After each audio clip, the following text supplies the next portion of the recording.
Muy buenas tardes, muy queridos amigos de la audiencia en el día de hoy. Vamos a intentar hoy hacer un recuento de un hecho de los más importantes que hemos tenido en la historia, que afrontar en la historia del país, que fue el 9 de abril de 1948. Y digo que es uno de los más importantes porque es tal vez la primera vez que sufrimos una conjura internacional de gran magnitud y sobre todo con personajes de gran importancia que estaban presentes aquí en Bogotá. Lo hago porque es un aporte que creo que es indispensable para el acopio que se está haciendo de todos los pensamientos y experiencias que estuvieron en ese día. Y por eso he invitado también a mis queridos amigos de todos los rincones a que tienen rastros de esa fecha tremendamente grave, pues los colaboren indicándolos. De manera que hoy, por motivo de la conferencia número 111 de la Sociedad Bolivariana, aportaré mi testimonio particular después de una investigación bastante rigurosa y larga sobre lo que sucedió el 9 de abril. Estas notas que tengo las hice hace ya bastante tiempo, pero de todas maneras recojo las experiencias que recibí por muchos caminos y muchos medios alrededor de este infasto acontecimiento. Mi simpatía por el caudillo liberal, doctor José Eliezer Gaitán, viene desde mi infancia, por la vecindad en que vivíamos.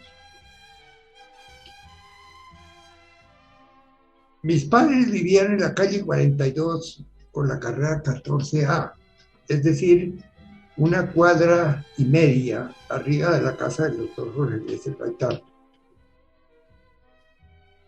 Y frente a la casa de él había una cafetería en la cual nos reuníamos todos los días los miembros del colegio de los hermanos maristas que quedaba a una cuadra para irnos al colegio. Allá iban Hernando y Francisco Zuleta Holguín, Francisco y Hernando, Fabio Lozano Simonelli, Jaime Miquelsen Uribe, los Montejo, Leopoldo y Jorge, y otros amigos que íbamos para el colegio de los hermanos maristas, y nos reuníamos en esa cafetería que quedaba precisamente frente a la casa del doctor Gaitán, en la calle 42.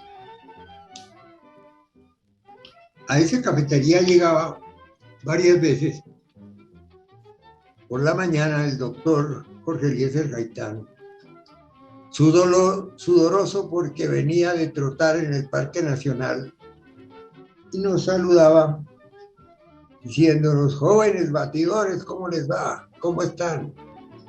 Y pedía una Leona pura, que era la gaseosa más conocida en esa época, y se sentaba con nosotros unos pocos minutos a conversar sobre temas que para nosotros eran de sumo interés.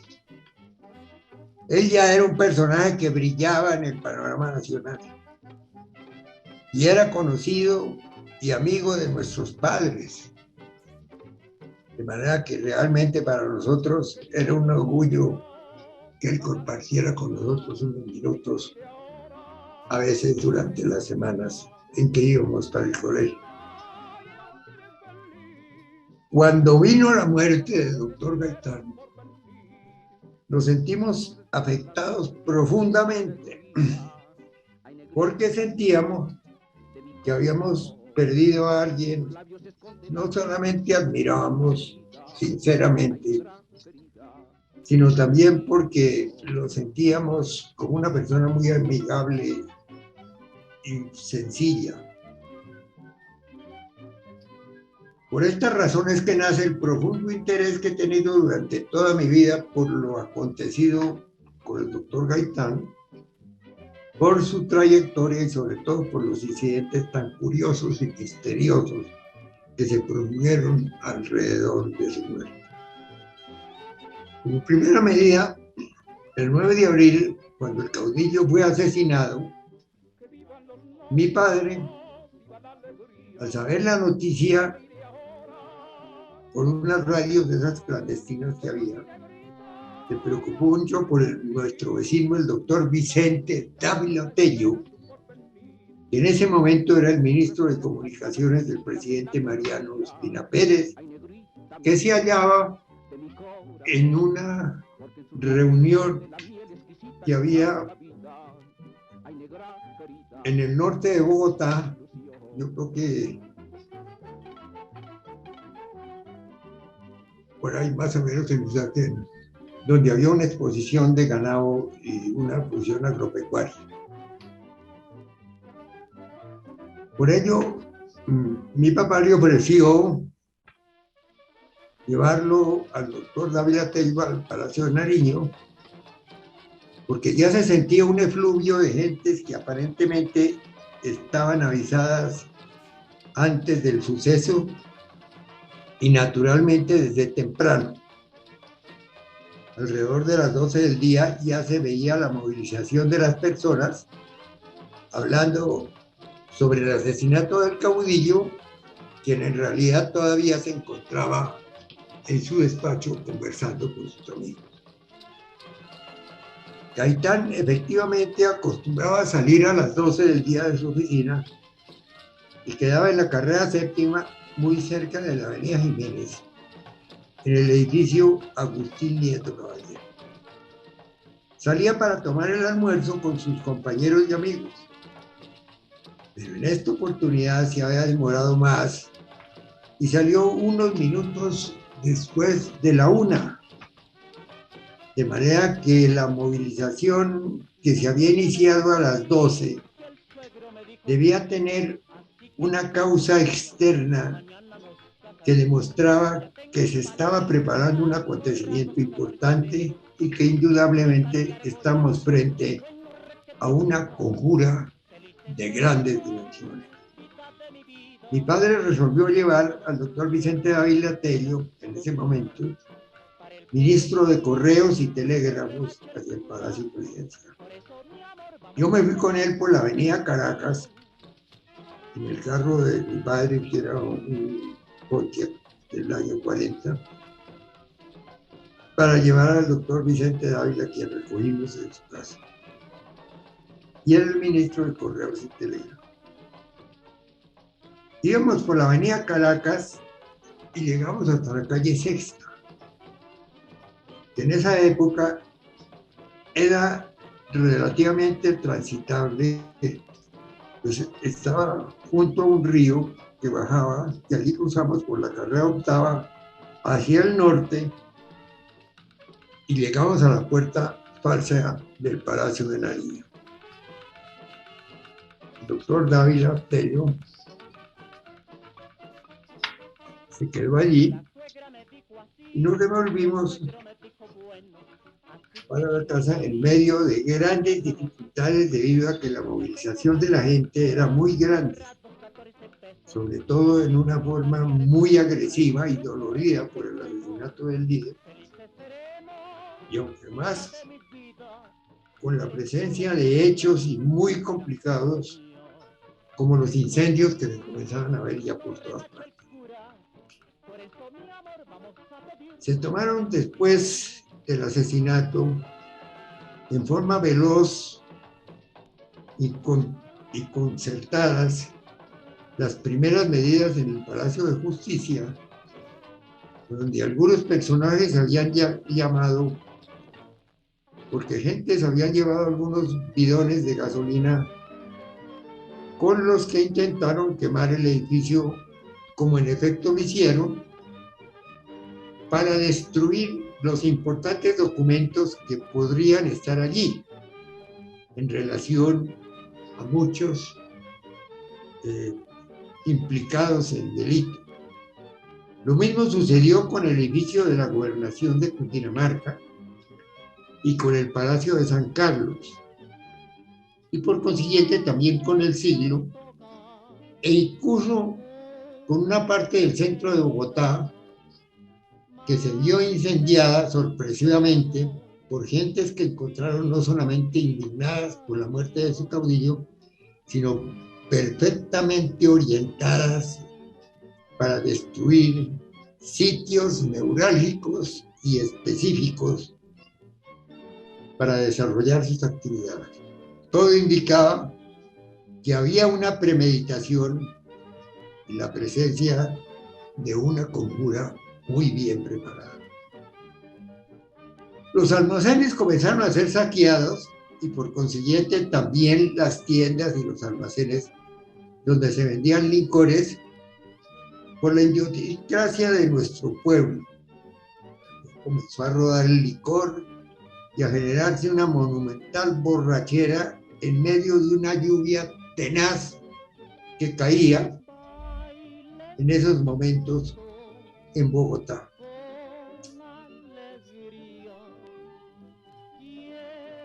Por la carrera séptima ya avanzaba la marcha con el cadáver de difunto Juan Roa Sierra hacia el Palacio Presidencial, casi desnudo, y el palacio contaba con una defensa de unos pocos soldados y un teniente muy conocido en Bogotá que salió en un tanque de guerra que había allí en el palacio a la carrera séptima, y tan pronto asomó la cabeza, lo mataron. Sorpresivamente la gente que estaba armada tenían escopetas y una amplia variedad de machetes, haches y elementos punzantes con los cuales recorrían la carrera séptima y los alrededores del sitio con rumbo al Palacio Presidencial para exigir la renuncia del presidente Mariano Ospina Pérez y tomarse el gobierno, quien gracias a su enorme valor, fortaleza y presencia de ánimo, el gobierno, quien gracias a su enorme valor evitó la tragedia que se estaba planeando. A esta situación se agrega el fenómeno vergonzoso de la traición de las unidades, de varias unidades de la policía que se dedicaron a repartir armas y se sumaron a la rebelión. La dirección liberal, que estaba ubicada en el centro de Bogotá, un poquito arriba del edificio del Tiempo, ellos no estaban en completo acuerdo con el doctor Gaitán, pero de todas maneras iniciaron su marcha hacia el palacio. Iba a la cabeza el doctor Carlos Hierro Restrepo, el doctor Darío Echandía, y el doctor Jaime Posada Díaz y el doctor Alfonso Araújo. Y otros dirigentes liberales que llegaron a conversar con el presidente para manifestarle que la situación del país era tan delicada que era mejor que delegar el gobierno en otra persona, preferentemente en el expresidente Eduardo Santos, quien era el primer designado en ese momento, o en una junta. Así se demostró el heroísmo no solo del presidente Mariano Ospina, que soportó la presión sin inmutarse y sosteniendo las instituciones a todo precio, inclusive con un cigarrillo en la mano del cual no se caía la ceniza, y también la presencia de doña Berta Hernández, su esposa, que fue un factor importante en esos momentos para mantener las instituciones. Después de los incendios iniciados en esos momentos, con una cantidad de gasolina que no venía de ningún sitio cercano, porque la bomba más cercana estaba en la calle 17 con carrera 13, es decir, como a 5 cuadras del sitio de que estamos hablando. Después de los incendios y los problemas de orden público en Bogotá, iniciaron en diferentes lugares del país como Armero, en el Magdalena Medio, en la costa y en varios lugares simultáneamente. Por supuesto, empezaron a generar dudas sobre una posible conspiración de enormes proporciones. Empezó a generarse en el país la creencia de que el ciudadano que se encontraba en la puerta del edificio, frente al sitio del asesinato, un tal Roa Sierra, era un campesino que se encontraba muy cerca de la oficina del líder, seguramente en busca de alguna ayuda o la recomendación necesaria para solucionar su difícil situación económica. Era el asesino y por eso el pueblo había tomado represalias, matándolo inmediatamente y arrastrándolo semidesnudo en condiciones miserables hasta el Palacio Presidencial. Al parecer, él estaba allí en busca realmente de una recomendación para conseguir algún puesto que estaba necesitando. Por otra parte, el saqueo de los almacenes se produjo simultáneamente en todas las ciudades y alrededor de las 6 p.m. Desde mi casa, cuando volvimos, pude observar los incendios que había en el centro, con las llamas, e inclusive las personas conocidas que pasaban por la carrera 13A, que era donde vivíamos, con implementos de cocina, telas, vestidos, sacos de piel, etcétera, que usaban esta carrera porque había temor de que se quemaran las vías, los tranvías, y además el ejército había bloqueado la carrera séptima, debido a que allí, en la casa que era del doctor Abel Puyana, estaba alojado el general George Marshall, personaje importantísimo de los Estados Unidos que acababa de ganar la Segunda Guerra Mundial, y se suponía que había venido a la creación de la OEA en la Conferencia Panamericana y a proponer un famoso Plan Marshall para Latinoamérica, que sacaría del subdesarrollo a todo el continente, y después vine a corroborar que era la causa de este caos. Al día siguiente, con mis amigos Fabio Lozano y Hernando Zuleta, recorrimos buena parte de la ciudad a pesar de la prohibición que nos habían hecho nuestros padres, e inclusive llegamos al cementerio central, donde vimos la llegada de una volqueta con aproximadamente 20 cadáveres que fueron arrojados en el patio de la entrada. Cuando se retiró la volqueta y frente a los sepultureros,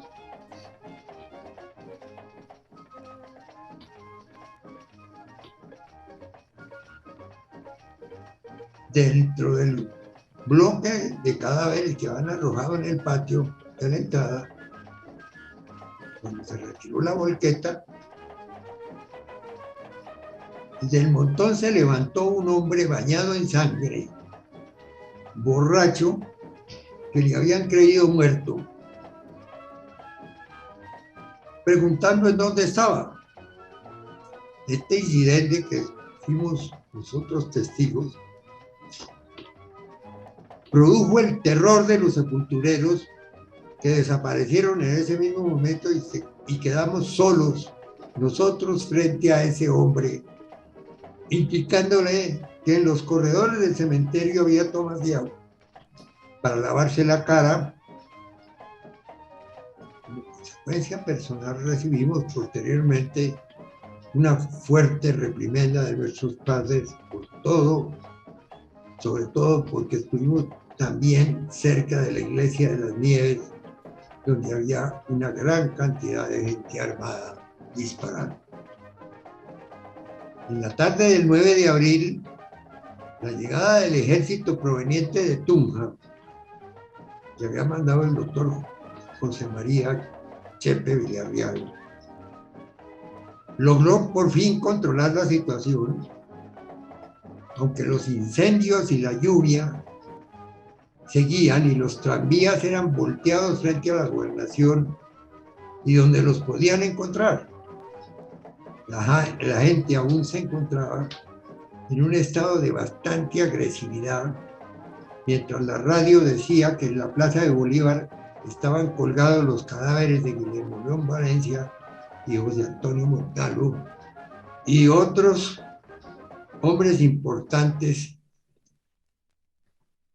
y líderes conservadores que en ese momento estaban señalados como ser los culpables del asesinato de Gaitán, al igual que el presidente de la República, cosa que era muy absurdo, porque si había alguien que le interesara que no se produjera una hecatombe como esa, era precisamente el presidente Ospina y sus amigos.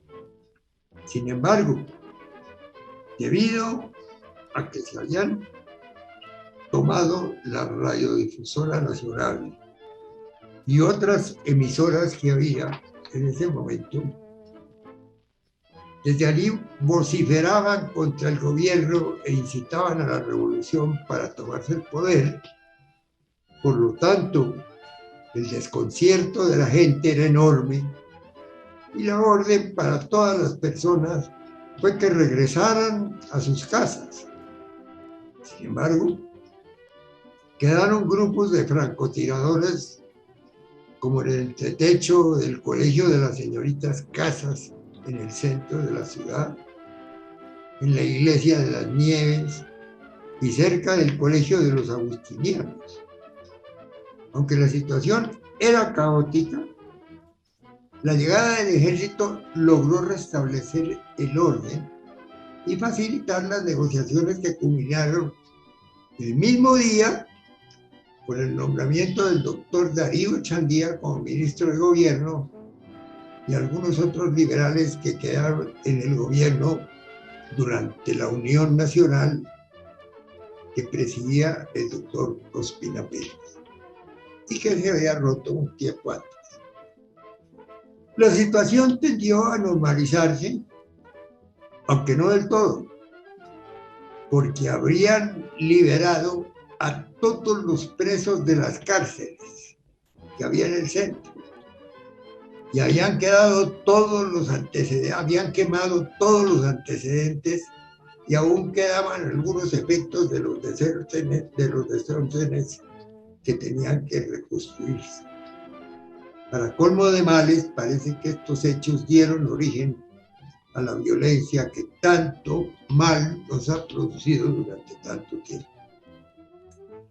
Después de la dolorosa y terrible situación, comenzaron las crónicas, las especulaciones, las hipótesis sobre las razones que tendría Roa Sierra para asesinar a Gaitán, y naturalmente esto hizo eco en la opinión pública. Curiosamente, en los libros que relatan el 9 de abril, ninguno pone en duda que el señor Roa Sierra había sido el culpable del asesinato. Sin embargo, para mí era bastante dudoso, considerando la descripción que se tenía de él, y yo lo conocía personalmente. Era un hombre campesino de condición muy humilde, que no había prestado servicio militar, en fin, que a mi juicio no era capaz de cometer semejante atropello. cuando era en realidad lo que estaba buscando era una cita con el doctor Gaitán para que le diera una recomendación para trabajar. Con el tiempo, pude verificar que esta teoría no era cierta y que la verdad había sido muy otra. La conferencia panamericana continuó, especialmente con la presencia del general Marshall, que parecía ser el punto más complicado en la planeación de la feroz conjura en contra de la Asamblea del 9 de abril. Esto lo pude corroborar posteriormente en mis investigaciones y con la oportunidad que tuve como embajador en Rusia de observar algunos documentos de la KGB en la que se mencionaba la detallada conspiración de este fatídico día.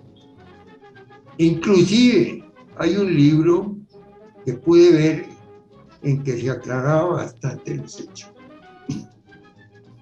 Posteriormente, la situación en mayor calma permitió que el gobierno colombiano le solicitara a Scotland Yard en Inglaterra, el Instituto de Investigaciones, que enviara a algunos investigadores para esclarecer los sucesos del 9 de abril, y efectivamente vinieron 2 detectives a quienes despojaron de todo lo que traían en el aeropuerto en ese momento que había, en el momento en que llegaron. Sin embargo, los investigadores hicieron su trabajo y regresaron a Inglaterra. Con el tiempo, devolvieron el informe confidencial que fue entregado al gobierno, personalmente al doctor Carlos Holguín Holguín, que en ese momento era el secretario general del Ministerio de Relaciones Exteriores, a través de la señora Marinka Botero Boschil y del doctor Luis Robledo Restrepo. En aquel momento eran funcionarios del protocolo. En algún momento el doctor Holguín me manifestó que había mirado rápidamente el informe y, esperando poder hacerle una evaluación más completa y con asesoría de algunos técnicos, lo había guardado en un lugar reservado del ministerio. Pero desafortunadamente, al parecer, ese informe desapareció esa misma noche.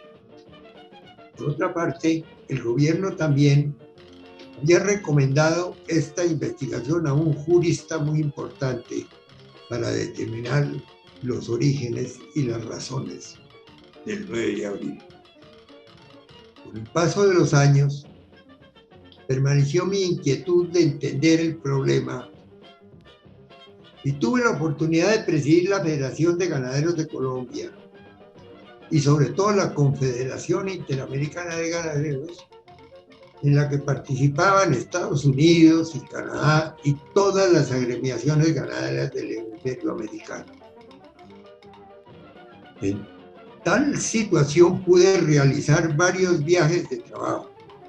Por esta razón, establecí amistad con el comandante Huber Matos, cubano, quien me suministró bastante información, pues había sido compañero de Fidel Castro cuando hicieron la invasión a Cuba, la toma del gobierno y el establecimiento de un régimen que parecía democrático y posteriormente y rápido se perfiló en forma definitiva como un golpe comunista.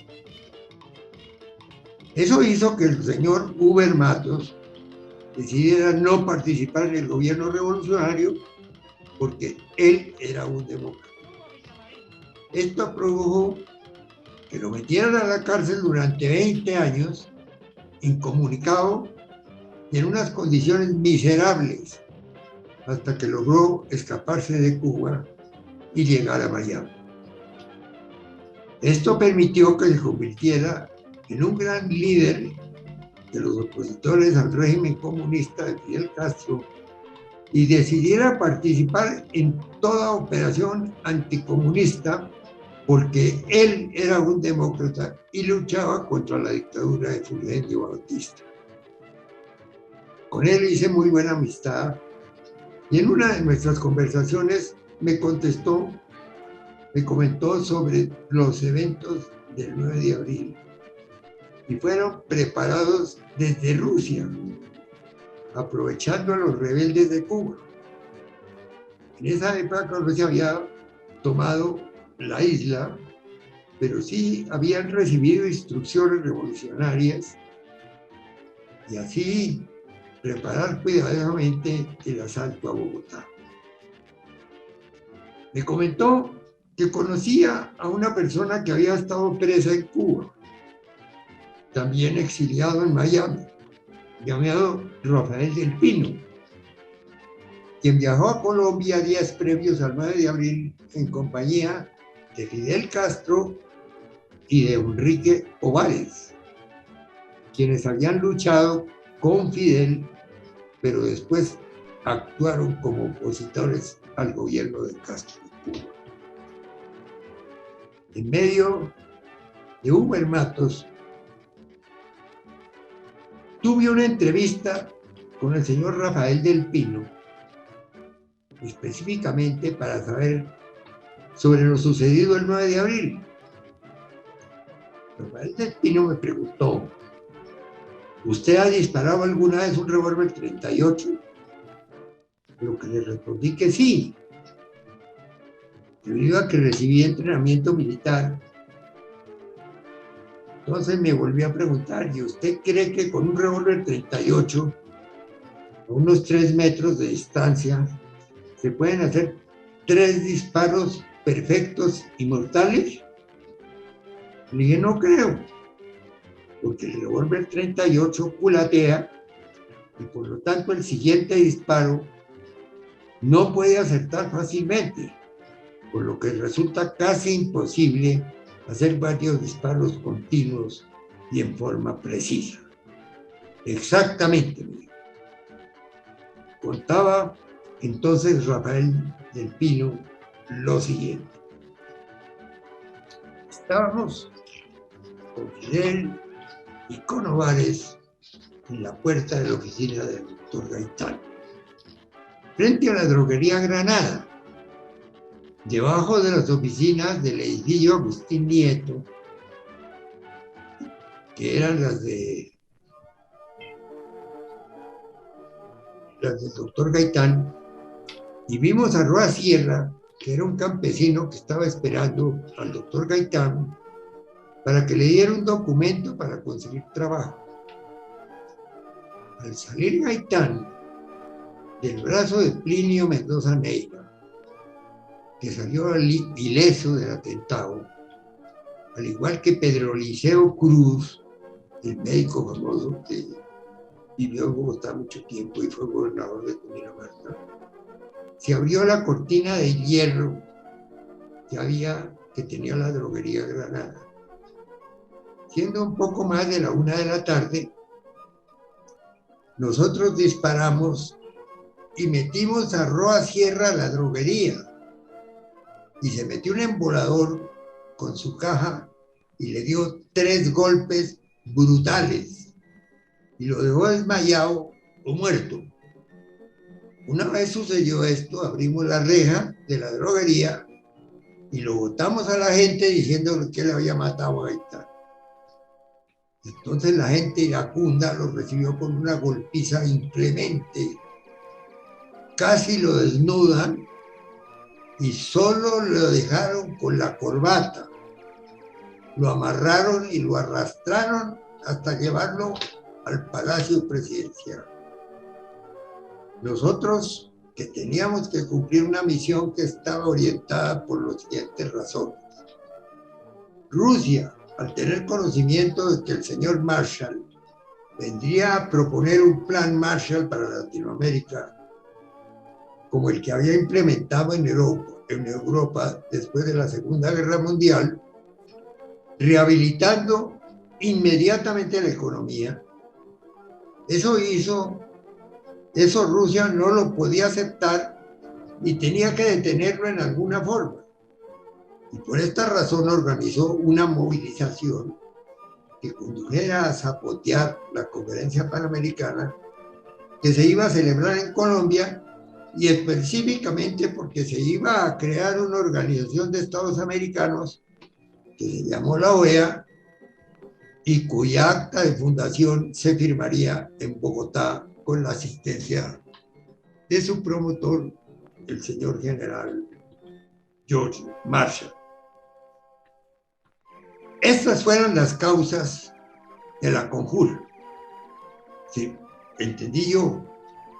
El entrenamiento fue impartido por muchas personas que participaron en forma inmediata en el 9 de abril. No solamente las 3 personas que dispararon, sino también los revoltosos que incendiaron el Siglo, el Palacio de Justicia y el centro de Bogotá, y también otros personajes que comenzaron a actuar y que estaban aquí ya organizados. Estos jóvenes, Fidel Castro, Ovares y Del Pino, habían venido a un encuentro de juventudes que se reuniría en Bogotá, y ellos iban a participar en calidad de estudiantes. Pero en realidad lo que vinieron fue a cumplir una misión revolucionaria y catastrófica para el país. Se tuvo noticia de ellos, hicieron cuando pudieron, y el señor Del Pino me confirmó que después de haber cumplido su misión, de haber agitado a la gente y de haber iniciado toda clase de desórdenes, tuvieron conexión con un delegado mexicano llamado Lombardo Toledano, que era a la sazón presidente de los sindicatos de México, e incluso que tenía un pequeño avión en el cual había llegado a la Conferencia Panamericana. Y de ese avión disfrutaron ellos porque fueron sacados rápidamente a Panamá, Castro, Del Pino y Ovares, para librarlos de cualquier sindicación que se les hiciera. Por otra parte, el gobierno se tomó inmediatamente a la embajada rusa por las sospechas que surgieron y encontraron una cantidad de documentos sumamente comprometedores acerca de lo sucedido, de los cuales todos se destruyeron con fuego, y esto lo pude comprobar posteriormente en Rusia, leyendo además el libro que publicaron sobre el tema. Además, supimos que un grupo de compañeros vinieron a cumplir el cometido porque nadie se explica cómo a pocos momentos del supuesto asesinato y posteriormente del hecho mismo, que fue más tarde, 1 hora después de lo que se había pensado, ya estuvieran incendiados varios puntos neurálgicos de la seguridad y el gobierno. Todo esto teniendo en cuenta que la gasolina que se usó solo pudo provenir de la bomba del Automóvil Club de Colombia, que estaba y está en la calle 17, abajo de la carrera 13, como unas 5 o 7 cuadras del sitio de que estamos hablando, y no había otra bomba disponible en todos los alrededores. Por otra parte, el señor Marshall había asistido con un grupo de marines, que en su grupo militar especializado y de muy alto nivel de las Fuerzas Armadas norteamericanas, que estaban alojados en la embajada americana. Y tan pronto supieron la noticia sobre la muerte de Gaitán y sobre los inicios de la gran movilización revolucionaria de semejante magnitud, salieron apresuradamente de la embajada y recogieron al señor Marshall en la casa del señor Puyana, Estaba ubicada en la carrera séptima entre las calles 34 y 35 y lo llevaron a la embajada y allá se protegieron de tal manera que nadie pudiera acercarse o contactarlos. Debido a que las instalaciones quedaron reducidas, destruidas e incendiadas, la Conferencia Panamericana tuvo que ser trasladada al Gimnasio Moderno, que acababa de iniciar la Escuela de Economía, en la cual, muy bien custodiado, participó el señor Marshall, hasta que se fundó la OEA, y con lo que cumplió la Conferencia Panamericana con éxito en este sentido. Sin embargo, el Plan Marshall como programa quedó suspendido porque el mismo general se pensó que para las gentes que él había visto operar en Colombia y con las circunstancias de las que él había sido testigo, pensó que no era conducente y se frustró esa posibilidad que había pensado como la mejor colaboración de los Estados Unidos para los países latinoamericanos, el Plan Marshall. Mucho tiempo después, tuve el privilegio de ser nombrado embajador en Rusia, 50 años después del 9 de abril. Hubo una apertura de la KGB con el motivo de su aniversario, en el cual mostraron algunos activos y facilitaron información que no solían dar. Por supuesto, dentro del cambio, ya se había reducido dentro de la política rusa de mayor acercamiento a Occidente, y no de un comunismo febril como el que habían tenido. El señor Putin había sido elegido popularmente y ya había pasado el gobierno por Gorbachev y por Yeltsin, y las circunstancias habían cambiado y Rusia tenía al frente un gobierno o un líder carismático con una gran inteligencia y conocimientos políticos, y que en su momento daba grandes pasos hacia adelante, impulsando un país nuevo y poderoso. Pude observar algunos documentos gracias a los amigos que yo tenía en la embajada, rusos, y que en esos documentos era evidente que había una gran preocupación en ese momento por el resultado que pudiera tener la Conferencia Panamericana en cuanto a la financiación, que se hizo después de la Segunda Guerra Mundial Europea y que tuvo semejante éxito en la reconstrucción de Europa, y se pudiera implantar lo mismo en América Latina. Eso hizo producir una influencia muy grande de los Estados Unidos, lo cual no era nada conveniente para Rusia. De manera que fue ese el criterio para organizar un sabotaje para evitar la Conferencia Panamericana, reunida en Bogotá en 1948. Para lograr, estudiaron cuidadosamente sobre cuál sería el motivo por el cual pudiera producirse una gigantesca revuelta en el país que pudiera trancar la propuesta de Marshall y de paso la creación de la OEA. En ese momento coincidieron el líder más popular con más carisma y posibilidades de crear con su muerte una gran conmoción. Era indudablemente el doctor Jorge Eliezer Gaitán, que estaba muy cerca de ser elegido presidente de la República. Y eso podía generar un estallido de la magnitud suficiente para romper la reunión de la conferencia y evitar la implementación del Plan Marshall, que según el señor Del Pino, era el motivo verdadero por el cual participaron en la conjura y en la muerte del líder popular. Fidel Castro tuvo la preparación necesaria, secreta y cuidadosa, que debía terminar con la ejecución de ese 9 de abril. Y al parecer, él tenía unos 19 años. En 1989, cuando yo estaba en el Senado de la República,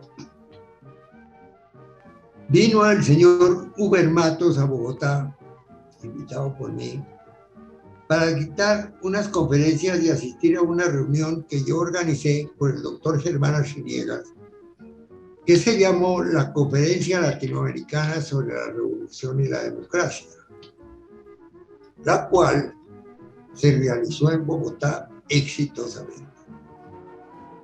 El comandante Huber Matos, junto con muchos grandes líderes latinoamericanos y revolucionarios, estuvieron aquí durante el encuentro de 5 días. Esta conferencia se realizó dentro de una campana acústica que nunca me pude explicar para que no tuviera difusión de ninguna clase, lo que generó distintas especulaciones, como por ejemplo que el encuentro fue organizado por el señor Moon, que en ese momento era un hombre sumamente poderoso y decía que tenía una gran influencia en todas partes, y otras teorías creadas por idiotas útiles para disminuir la importancia que tuvo este encuentro, que fue de gran importancia intelectual y política. Durante la reunión tuve oportunidad de invitar a varias personas muy importantes a mi casa, incluido el comandante Huber Matos y por supuesto el doctor Carlos Holguín Holguín, quien efectivamente corroboró que el informe que había realizado por parte de los investigadores de Scotland Yard había sido recibido por él, y después de haberlo leído rápidamente, había sido hurtado esa misma noche. Supe que después el gobierno tuvo intención de revisar el informe. Lo pidieron nuevamente a Scotland Yard, pero contestaron que como era una investigación, como esa investigación había sido confidencial, no se había guardado copias del documento debido a las circunstancias en que lo habían solicitado. Y esto se quedó en el olvido y en el desconocimiento absoluto.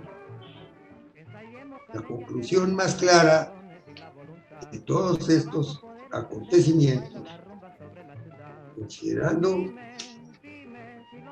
la experiencia personal que he tenido al respecto y que en varias oportunidades he podido manifestar en algunos lugares que se me ha pedido para en alguna forma ayudar a clarificar este misterio tan grande que existe aún sobre el 9 de abril y que casi desestabiliza el país, y que sucedió también por circunstancias que fueron las descomunales borracheras, la lluvia que se veía en las calles de Bogotá, por la copiosa y feroz tormenta, por los incendios, y se logró el efecto de impedir la implementación de la propuesta del Plan Marshall para los países latinoamericanos, cosa que hubiera sido trascendental para el acelerado desarrollo de nuestros pueblos. Aún es desconocido quién más participó en esta conspiración, porque no fueron solo extranjeros. Necesariamente tuvo que haber participación de colombianos que lograron borrar las incidencias muy claras de una participación en esta conjura para inculpar al señor Roa Sierra, que ni siquiera había prestado servicio militar, y era un campesino con unas dificultades económicas muy graves. Y no tenía ninguna experiencia en el manejo de armas y por lo tanto no habría podido hacer 3 disparos mortales a corta distancia, cosa que por lo tanto no habría podido hacer a corta distancia, cosa que puede hacer un tirador muy experimentado muy difícilmente. Esta falacia se tomó el país apoyada por todos los medios de comunicación, apoyada indiscutiblemente por una cantidad de gente. Y en realidad una versión como la que yo tengo es completamente desconocida en el país, porque no aparece en la amplia bibliografía que he consultado a lo largo de estos años, pues todos los libros coinciden sobre las causas y los efectos del 9 de abril y por supuesto sobre la culpabilidad del pobre señor Roa Sierra. A esto pueden agregarse algunos testimonios que coinciden con los eventos aquí planteados, que los hago y los he hecho tratando de buscar la verdad, como muchos otros ciudadanos lo han hecho. Por ejemplo, con los del general Belarmino Pinilla, mi gran amigo, quien precisamente en el instante del asesinato estaba frente al hecho. Era un muchacho de 13 años que se dirigía al colegio y tiene una versión muy clara de lo que vio, y por otra parte el testimonio del gran historiador colombiano, doctor Antonio Cacua Prada, quien estaba en el centro, yendo al colegio, y fue testigo de muchas cosas que sucedieron y que están relacionadas con esta versión de ese fatídico asesinato. También hubo testigos presenciales desde la calle y en el restaurante Monteblanco y los cafés de la vecindad que atestiguaron este terrible y desgraciado suceso que hubiera tenido unas consecuencias verdaderamente terribles. Con esto les cuento mi historia, que es apenas una colaboración para tratar de que se clarifique ese hecho que causó tan graves consecuencias para el país y para todos nosotros. De manera que con mucho gusto abro el micrófono para que cualquiera de ustedes diga lo que quieran.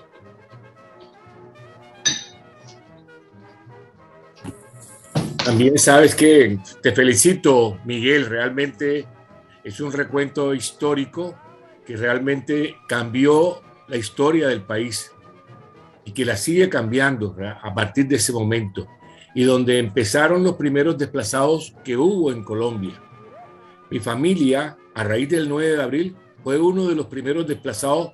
Yo nací un 16 de diciembre de 1947 y ya el 1 de junio, después del 9 de abril del 48, estábamos viviendo ya acá en Cartagena. Realmente esa historia también parte de lo que fue protagonista. Fue Plinio Apuleyo Neira, que Plinio, estando aquí en mi casa un día, me comentaba, porque Plinio acompañaba a su padre en ese momento, me comentaba él, cuando salía Plinio Apuleyo Neira del brazo de Jorge Eliezer Gaitán. Excelente recuento lo que has hecho, y sería bueno saber de ese estudio que se hizo o de esa investigación, si se encuentran todavía documentos y si han sido desclasificados para saber realmente qué fue lo que pasó o por qué se hizo esto. Porque al fin y al cabo todos en un momento dado son conjeturas. Nada a ciencia cierta. Como diríamos en España, evidencias anecdóticas, pero nada totalmente preciso de lo que pasó y más bien por qué pasó. Nuevamente mis felicitaciones y mis aplausos por esa investigación que has hecho, no, que has sido protagonista de ella. Muchas gracias. Con mucho gusto, doctor Jorge Ávila Pestana, desde Cartagena. ¿Más quiere intervenir? Doctor Miguel Santamaría, quiero hacer una... Bueno, primero pues disfruté mucho su relato detallado de los hechos del 9 de abril y me encuentro pues como perplejo al ver que se tejieron diferentes versiones sobre los hechos y sobre los culpables. Todo el cuerpo de información que usted logró reunir con sus amigos exiliados en Estados Unidos, cubanos, y los documentos que usted vio en Rusia, pues apuntan a que esa fue una conspiración fraguada por la Unión Soviética para desestabilizar, como usted lo dijo, a la Conferencia Panamericana y evitar que el Plan Marshall se implementara en América Latina. Hay un libro muy interesante de David Fernando Varela titulado Documentos de la Embajada, 10 años de historia colombiana según diplomáticos norteamericanos en el periodo 1943-1953. En este libro, su autor, David Fernando Varela, cita algunos cables que se enviaron desde la Embajada de Estados Unidos en Bogotá hacia Washington, con los relatos de lo que iba pasando. El embajador estadounidense era Willard Bullock.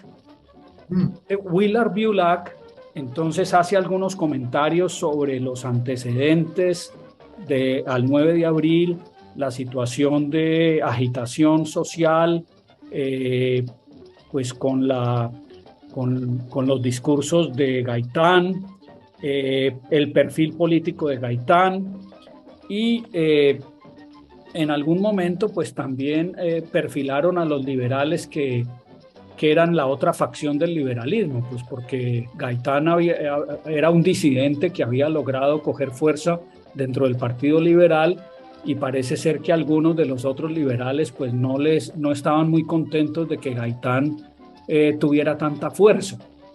Dice acá el autor de este libro, basado en notas de la Embajada de Estados Unidos, dice: las sospechas de participación soviética en el alzamiento del 9 de abril cuentan con algunos indicios a favor. Después de haber quemado parte de sus archivos, la legación soviética se trasladó a Venezuela el resto de lo que no se quemó. El diario El Colombiano publicó como prueba de su intervención una carta presuntamente dirigida por un estudiante cubano que no era Castro al jefe de la delegación guatemalteca en la Conferencia Panamericana. La carta sugería que con la ayuda del gobierno de Venezuela se estaba planeando una revuelta que no dejaría piedra sobre piedra en Bogotá y que prendería la chispa que encendería la revolución en todo el continente. El gobierno colombiano acusó formalmente a Venezuela de haber entregado dineros a Gaitán para sabotear la conferencia. Los medios de comunicación de Venezuela fueron particularmente beligerantes para iniciar al levantamiento contra la tiranía, o sea, contra el gobierno de Ospina, y hasta se esparció el rumor de que tropas venezolanas cruzarían la frontera para ayudar al pueblo. Calibán, que tenía ese seudónimo, consideró que se trataba del clásico plan de acción de los comunistas. El secretario Marshall no dudó en considerarlo un episodio de la batalla del comunismo por Latinoamérica, aunque luego ajustó su opinión a los informes oficiales de la embajada, que solo indicaban que los comunistas trataron de dirigir la revuelta después de estallada, aunque tal vez emplearon los planes subversivos que habían preparado para perturbar la conferencia. La policía secreta había decomisado una carta dirigida al jefe de la delegación de estudiantes cubanos. Castro no era el jefe de esa delegación, en la que se le animaba a cumplir con su delicada misión. Resulta que años después surge una segunda versión de la conspiración, pero ya no fraguada por los soviéticos, sino curiosamente por los estadounidenses, pero esa hipótesis la lanzó el gobierno de Castro, ya estando Fidel Castro de presidente en Cuba. Resultó un preso político, era un estadounidense que había participado en la fallida invasión a Cuba, lo habían hecho prisionero y después le sacaron una confesión. Ese individuo se llamaba John Spirito, era de ascendencia siciliana, pero pues nacido en Estados Unidos, de padres también nacionalizados, y él contaba que había participado pues de una delegación enviada por la CIA para convencer a Gaitán de que dejara su discurso comunista, que le habían ofrecido darle una cátedra importante en Roma o en París, con un apartamento, con toda una serie de privilegios, pero que Gaitán no había aceptado eso. Entonces, que a partir de eso se había fraguado la necesidad de eliminarlo y que para eso habían contactado a Roa Sierra. Me parece muy curioso y eso es un elemento importante para desvirtuar esta teoría cubana, esta hipótesis de la conspiración estadounidense que fue fraguada por el gobierno cubano, que dicen que Roa Sierra era disque fascista. Usted nos ha dicho que él era un campesino que ni siquiera podía manejar un arma. Entonces, claramente aquí se ve una inconsistencia en este testimonio de Espíritu, que seguramente se lo sacaron, eso lo grabaron. Hay un documental, un video que vio la hija de Gaitán y se lo mostraron a ella allá en Cuba, y supuestamente ese señor pues participó en esa conspiración, pero ese testimonio podría ser pues adulterado, podría haber estado fraguado por el mismo gobierno cubano para desligar a Castro de cualquier involucramiento en los hechos del 9 de abril y echarle toda la culpa al gobierno estadounidense. Uno se pregunta, bueno, ¿qué necesidad podría haber tenido el gobierno estadounidense para fraguar una conspiración contra Gaitán, estando en Bogotá el secretario Marshall? Pues eso habría sido como contraproducente, porque habría conducido a que el secretario Marshall estuviera en peligro y pudieran atentar contra él si se propagaba la tesis de que el gobierno de Estados Unidos estaba detrás de eso. Y por el otro lado, a uno le cabe la inquietud, bueno, y si fue el gobierno soviético, entonces, ¿por qué? Y quería el gobierno soviético desestabilizar el país y buscar la instalación de un gobierno comunista aquí, ¿por qué habrían de haber entonces patrocinado el asesinato de Gaitán? ¿Qué otro líder habría de haber sucedido a Gaitán? ¿Qué otro líder así revolucionario con las ideas de Gaitán habría podido sucederlo a él después de muerto? Posiblemente entonces alguno de los liberales que estaban en contra de Gaitán, que estaban enemistados por su beligerancia política, por su discurso pues tan a veces como tan populista. Entonces quedan esos interrogantes, ¿no? Me parece pues formidable el cuerpo de información que usted ha suministrado en su relato, y yo creo que pues esos personajes que le contaron a usted esos hechos, pues ellos tienen seguramente tenían toda la intención de revelar lo que realmente ocurrió. Sin embargo, queda pendiente saber qué decía el informe de Scotland Yard, Algunos dicen que Scotland Yard que descartó la participación de los liberales de los otros liberales en la muerte de Gaitán y que descartó una participación directa del gobierno soviético. Pero pues, como usted dice, ese informe se lo robaron y ya no existe, no quedó copia. Entonces quedan de todas maneras interrogantes, pero su relato yo creo que aporta pues una aclaración de lo ocurrido y una relación de quiénes fueron los que estuvieron detrás de la muerte de Gaitán. Y lo de Cuba, que ellos dieron en llamar dizque Operación Pantomima, en la que participó este John Espíritu, el agente encubierto supuestamente de la CIA, pues esa versión queda muy floja, con muchas inconsistencias, y yo creo que debe ser descartada.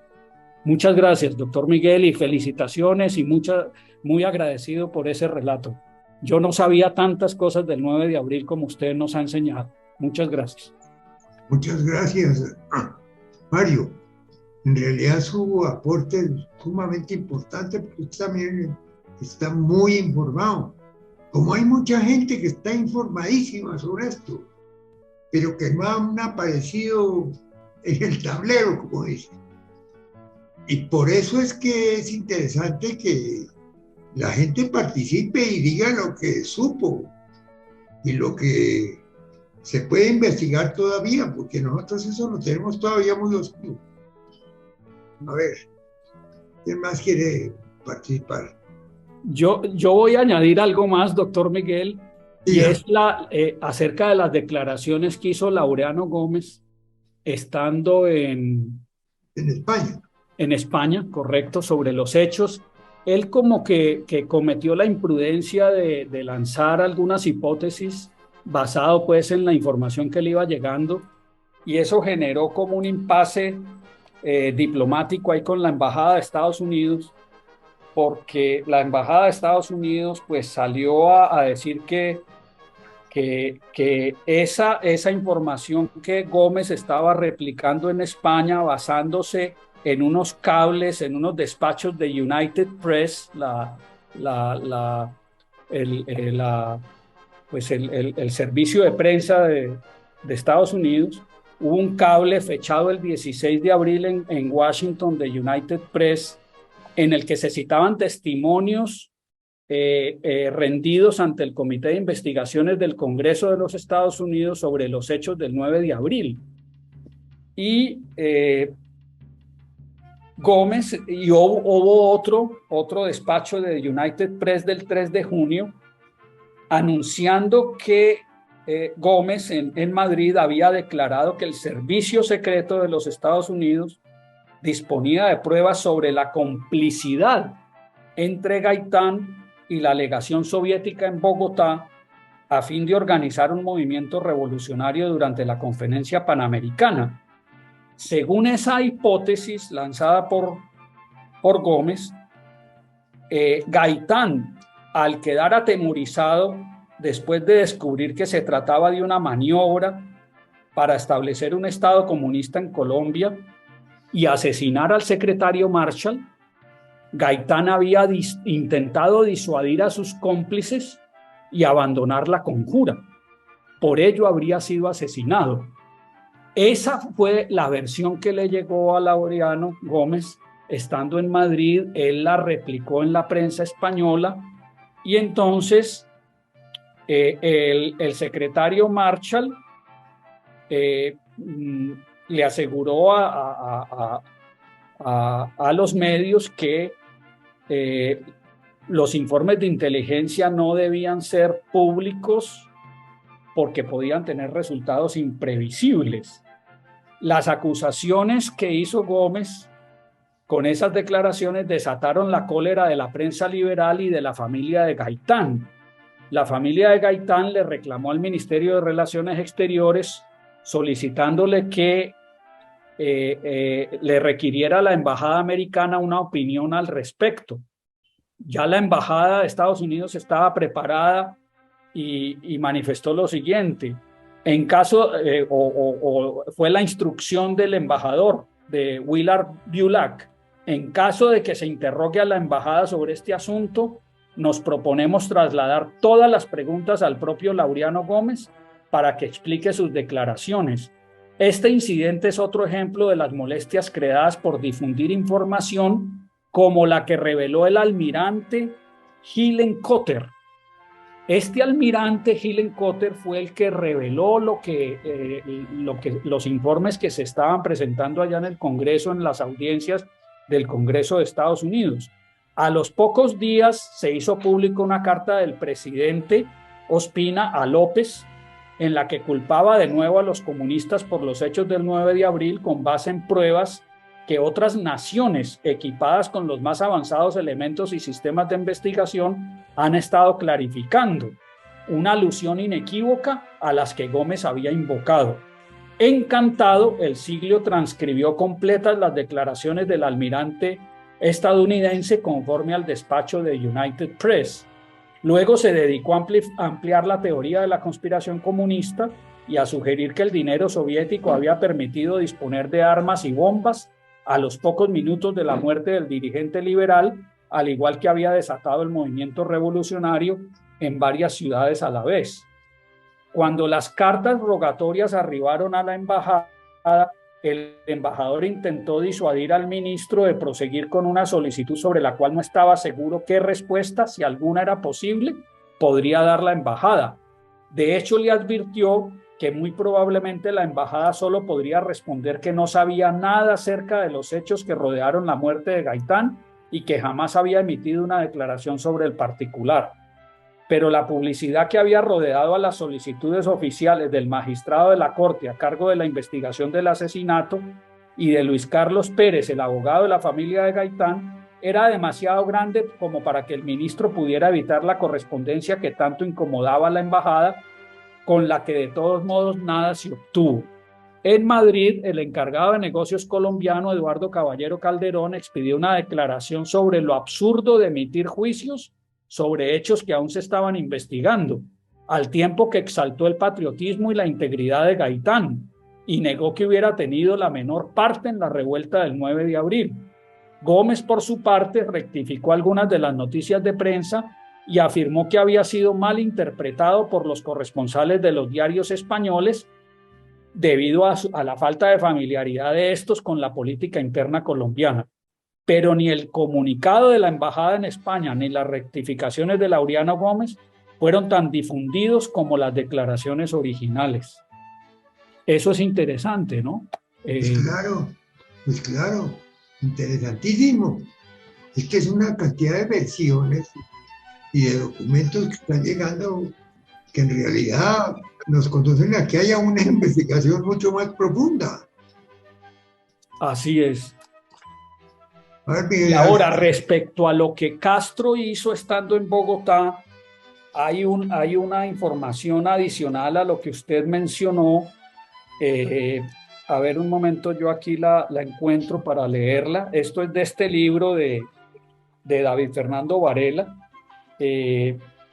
A ver, un momento acá sobre lo que hizo Castro estando en Bogotá, porque Castro se metió a uno de las comandancias de policía y hasta obtuvo un arma allí y todo. O sea,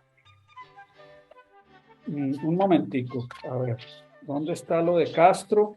Y también había días después del 9 de abril estaba convocada una reunión de la Confederación de Trabajadores de Colombia.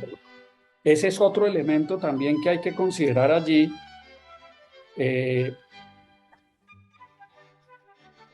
Sí, aquí había sido, es así. El testimonio de Fidel Castro aparece en algunas de las obras sobre el 9 de abril. Castro en esos testimonios se presenta como un joven altruista que se unió al pueblo sublevado. A la muerte de Gaitán, la esperanza de Colombia, él decía que eso fue el detonante de una explosión. Castro manifestaba que había asistido en Bogotá al Congreso de Estudiantes Latinoamericanos que había organizado para oponerse a la Conferencia Panamericana. Castro no era comunista en aquella época, supuestamente, y se reunió con Gaitán para solicitar su respaldo a ese Congreso de Estudiantes que usted mencionó, doctor Santamaría, el cual obtuvo con facilidad, pues el dirigente liberal accedió a clausurar el Congreso. Castro fue detenido como sospechoso de actividades subversivas cuando repartía panfletos y fue liberado de inmediato.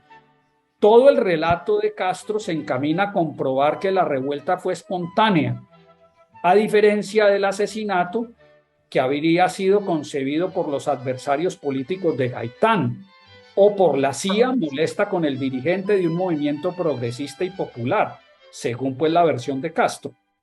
Castro habría sido tan sorprendido como los demás por el magnicidio y los saqueos que comenzaron enseguida. Castro dice que era consciente de que la noche anterior al magnicidio, Gaitán había defendido al teniente Cortés y eso le había traído las simpatías del ejército. Realmente sería de la policía, ¿cierto? Porque creo que era, bueno, sobre todo a nivel de cuarteles y estaciones de policía donde seguían por radio sus alegatos. Castro entonces decidió unirse a la revolución marchando a la 5ª División de la Policía. Encontró el armamento y el vestuario que necesitaba y se puso bajo las órdenes de un oficial revoltoso.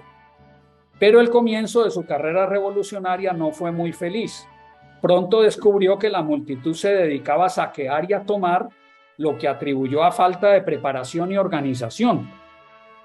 Castro, pues en su testimonio dice que se opuso a la táctica de los policías que consistía en atrincherarse en la 5ª División, pero no logró que la modificaran ni siquiera después de que tanques del ejército dispararon contra el edificio de la 5ª División.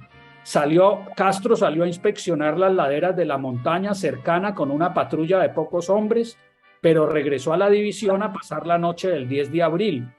Al día siguiente, ya conocido el acuerdo entre los dirigentes liberales y el gobierno, cuando los policías de la 5ª División se preparaban a rendirse, Castro abandonó la división y regresó a su hotel.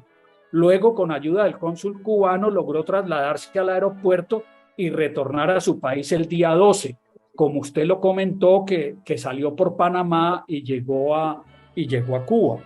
Entonces, en palabras de Castro, el fracaso de la revolución del 9 de abril le enseñó que era necesario educar al pueblo para evitar la anarquía.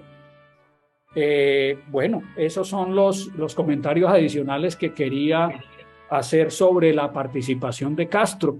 Entonces, Castro estuvo allí en la 5ª División de la Policía, participando de ellos, pues que estaban a favor de la revuelta.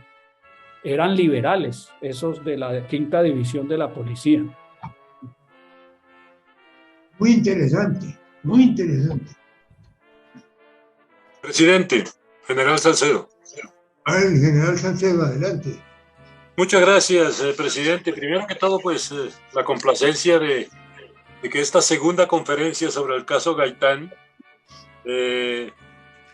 se propusiera, como usted lo dijo, su intervención, pero me da la impresión de que vamos a necesitar una tercera o una cuarta, yo no sé cuántas, pero realmente en cada una de las anotaciones aparecen otras cosas.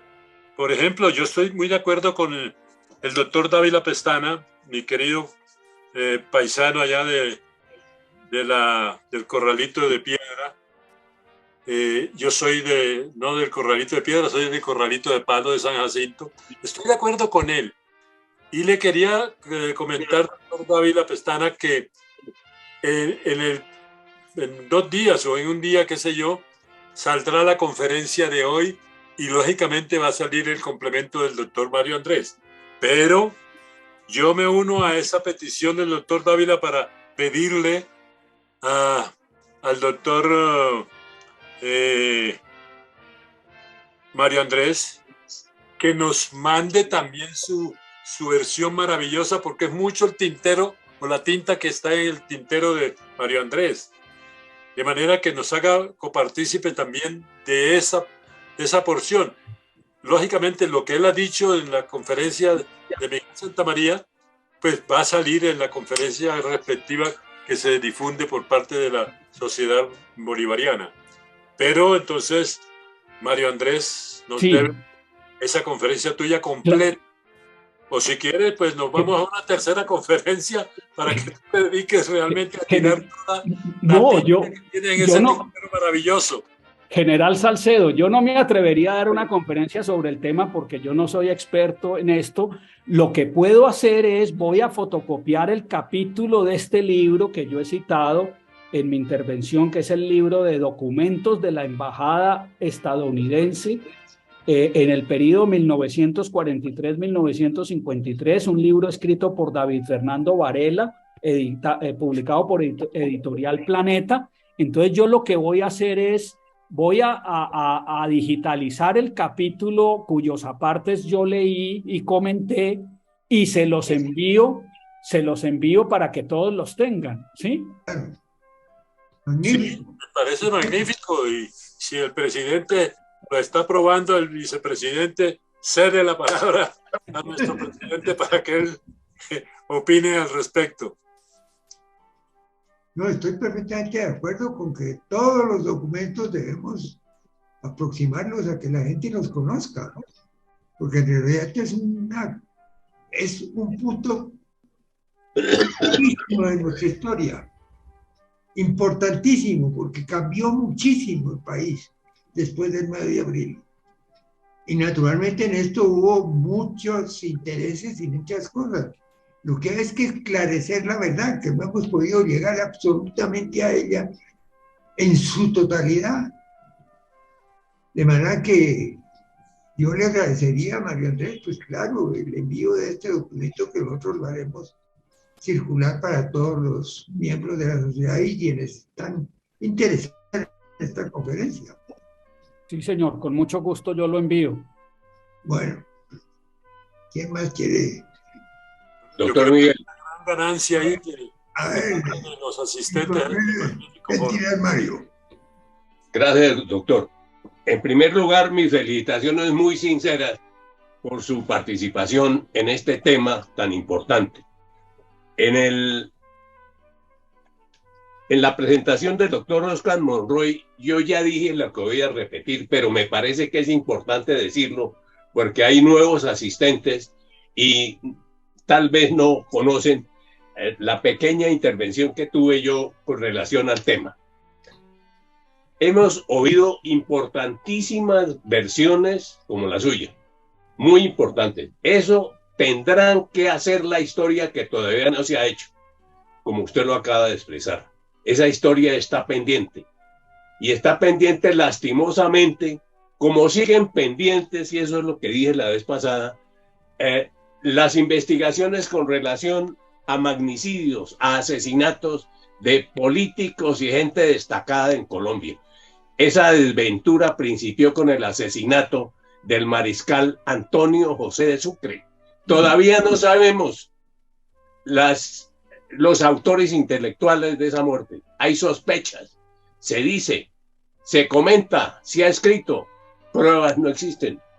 ¿Saben quién lo asesinó? Porque confesó y lo mataron, hablando de Sucre. Después de Sucre ha habido, a través de 210 años, 220 años, una serie de asesinatos de políticos significativos e importantes en el país. Esos asesinatos no se han aclarado y han estado, es lo lamentable, en manos de importantísimos penalistas, maestros del derecho penal. Muchos, no uno ni dos. Ha habido congresos, ha habido juntas, ha habido de todo intentando aclarar estos asesinatos.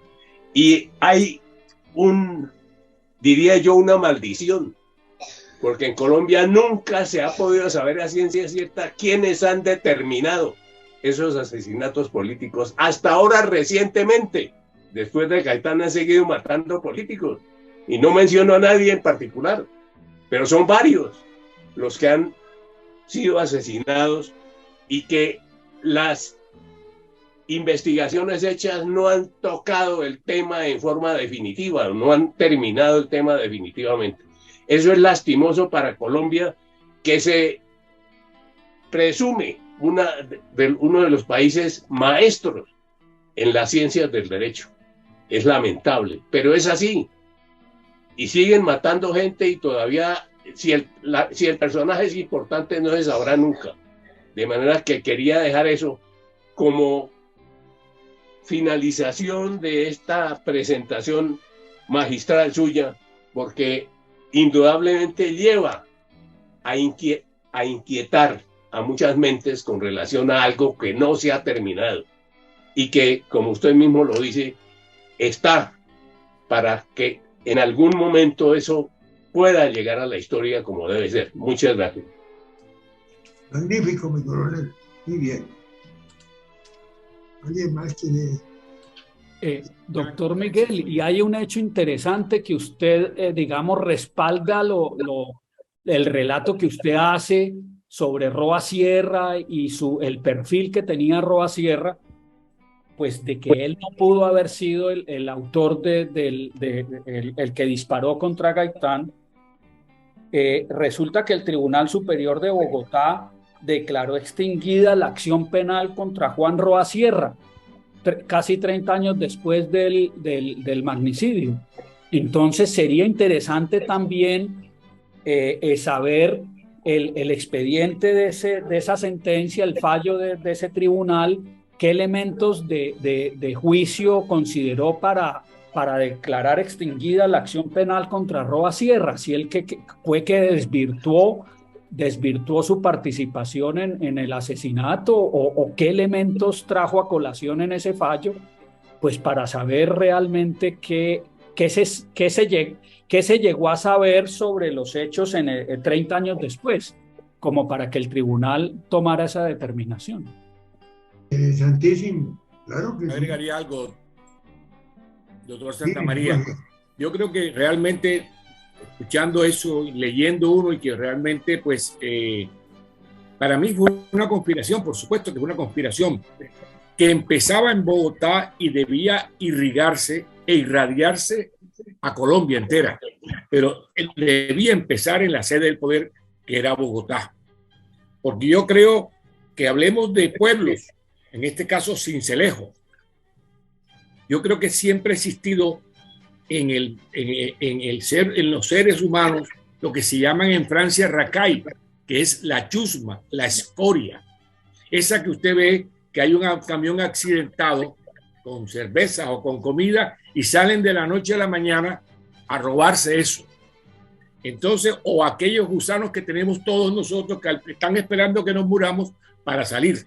Entonces fue también una cuestión, una manifestación espontánea que salió, por lo menos en Sincelejo, que fue algo horroroso. En Sincelejo las campanas las cogían y las tocaban a rebato.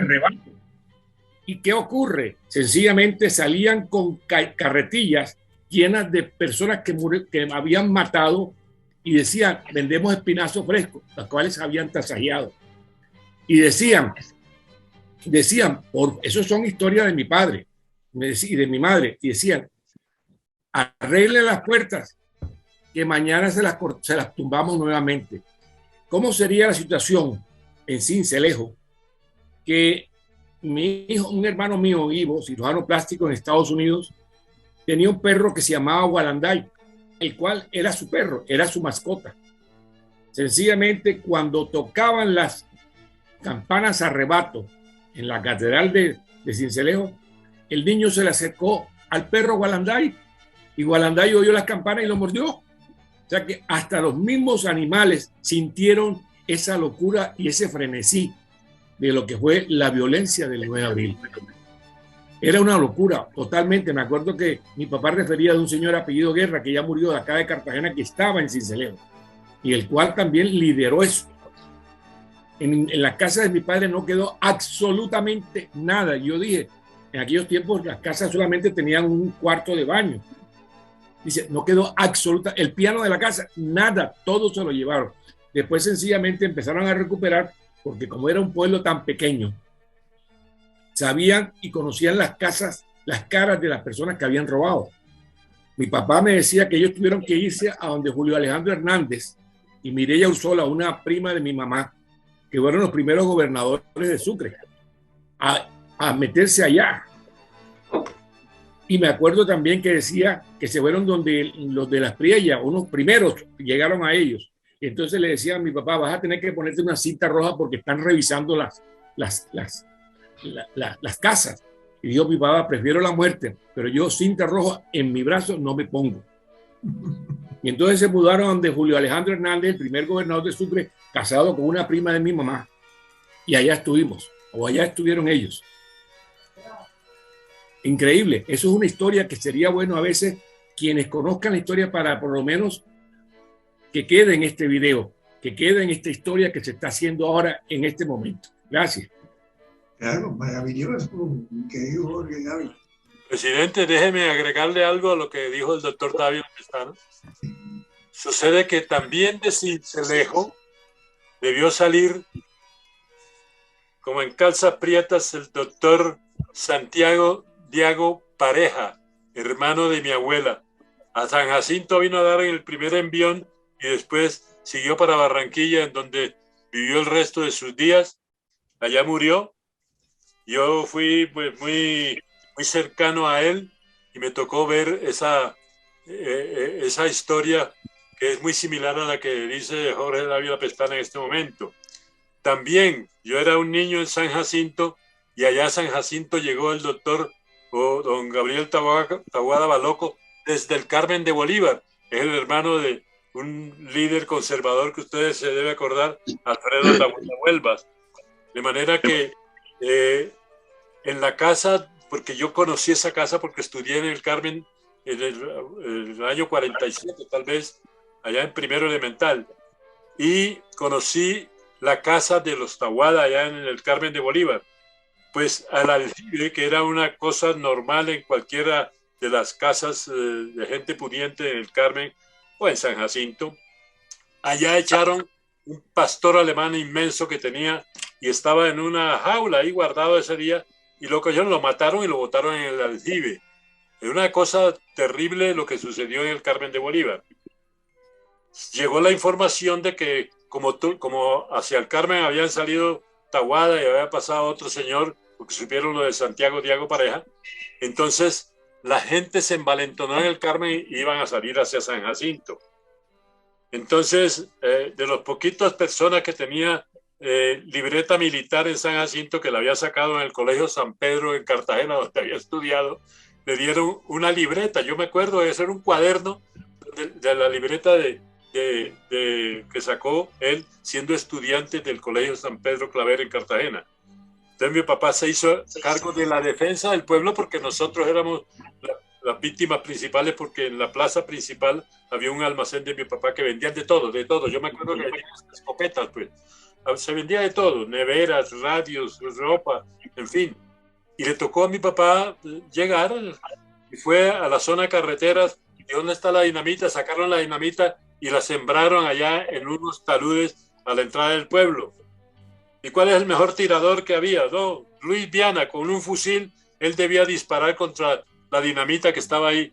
Años después, eso estamos hablando del 48, 55, yo llegué con Gentil Almario a la escuela militar y nos contaron que la dinamita no hacía explosión con tiros de fusil, de manera que se hubiera perdido el tiro de fusil, pero sirvió porque alguien llegó al Carmen y les dijo, allá los están esperando, está dinamitada toda la carretera. Eso nos salvó con la simple amenaza, de manera que en cuestión del 9 de abril, hasta los niños tenemos mucha parte que contar. De manera que quería agregarle a lo que dijo el doctor Dávila Pestana, porque sufrió mi familia con parte de ese evento. Muchas gracias. General Salcedo, le agrego algo rápidamente. ¿Cómo será que el desplazamiento que hubo de la sociedad de Sincelejo, que me acuerdo que en mi casa había una comunicación de Gómez Cáceres, el presidente de, no recuerdo el nombre, pero el apellido era Gómez Cáceres, el presidente del Club Sincelejo, el cual le decía a mi padre que por favor no se fueran de Sincelejo, que se iba a acabar la sociedad de Sincelejo. Realmente emigraron, por mi parte, por la familia de mi madre, Vergara Gómez, que emigraron todos a Montería, Sincelejo, otros que eran liberales, que eran mis tíos liberales y se quedaron en Sincelejo, pero otros emigraron a Barranquilla, Montería y Corozal también. Gracias por permitirme hablar. Gracias. Me gusta lo suyo, General Salcedo. A veces uno debería ver de pronto un foro o no, una tertulia que pudiéramos contar todas esas anécdotas que vivieron nuestros padres y que nosotros como niños alcanzamos a escuchar, llevaremos, y que yo le he dicho a mis hijos, para que ellos conozcan la historia de esa violencia que nació en el 9 de abril, que todavía la estamos viviendo. Porque hubo violencia independentista, libertaria, pero esta fue una violencia totalmente comunista. Muchas gracias. Con mucho gusto, Jorge. Muy interesante tu participación. A ver quién más quiere decir algo. Parece que... Bueno, afortunadamente todo esto está registrado, pero de todas maneras no se acabó el tema. De manera que tenemos que seguir adelante con otros temas tan importantes como este y este mismo, si es posible. De manera que los invito muy cordialmente a que se hagan presentes aquí en la Bolivariana para decir sus inquietudes. De manera que les agradezco muchísimo su paciencia en este programa que ha sido verdaderamente interesantísimo, porque de todas maneras ha habido muchas nuevas luces alrededor de ese hecho que indudablemente es uno de los más importantes que se nos han acontecido en el país. Marcó una época, marcó un tiempo, marcó un montón de circunstancias, comprometió un montón de gente, de manera que es importantísimo que pudiéramos dejar aclaradas donde se pueda las circunstancias que rodearon nuestro terrible 9 de abril de 1948. Muchas gracias a todos por su presencia y los esperamos el próximo jueves con otras palabras alrededor de la historia. Un gran abrazo para todos.